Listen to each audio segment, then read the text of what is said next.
So recently একটা video social মিডিয়াতে বেশ তোলপাড় শুরু করেছে, যেখানে দেখা যাচ্ছে একটা বিদেশি মেয়ে বাংলাদেশের একটা সিনিয়র লোককে মারধর করছে। কিন্তু আসল কাহিনী কি? লোকটা কি আসলেও খারাপ কিছু করেছে?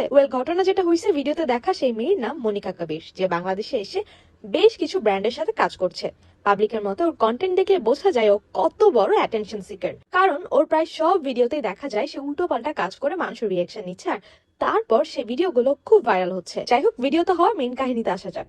সো অনেকে তো অনেক কথা বলছে, কিন্তু ভিডিওটা যদি ভালো মতো দেখেন দেখা যাবে এই লোকটা মনিকাকে কোনোভাবেই টাচ করেনি, বরং তার হাতে থাকা ব্যাগেরই টাচ মনিকার গায়ে লেগেছিল। আর এতেই মনিকা গেল ক্ষেপে আর রীতিমতো মারতে শুরু করলো। এটা দেখে তো সোশ্যাল মিডিয়ার মানুষজন ক্ষেপে গেছেই, কারণ এটা কিন্তু প্রথম না। এর আগেও মনিকা একই কাজ করেছে আর একটা সিনিয়র লোকের সাথে, যেখানে দেখা যায় একটা বয়স্ক লোক মনিকার গায়ে পানি মারছে। যদিও কাহিনী ছিল ভিন্ন কিছু, কিন্তু অনেকেই বলছে এটা স্রেফ একটা পাবলিসিটি স্ট্যান্ট, কারণ এই মারামারির ভিডিও মনিকা নিজের পেজে আপলোড করে আবার ক্যাপশনে একটা মেকআপ ব্র্যান্ডকে মেনশনও করেছে, যার সাথে ওর কোল্যাব শুট ছিল। সো আপনার কি মনে হয়, এখানে কি আদৌ কেউ দোষী, নাকি পুরোটাই স্ক্রিপ্টেড আর সাজানো নাটক?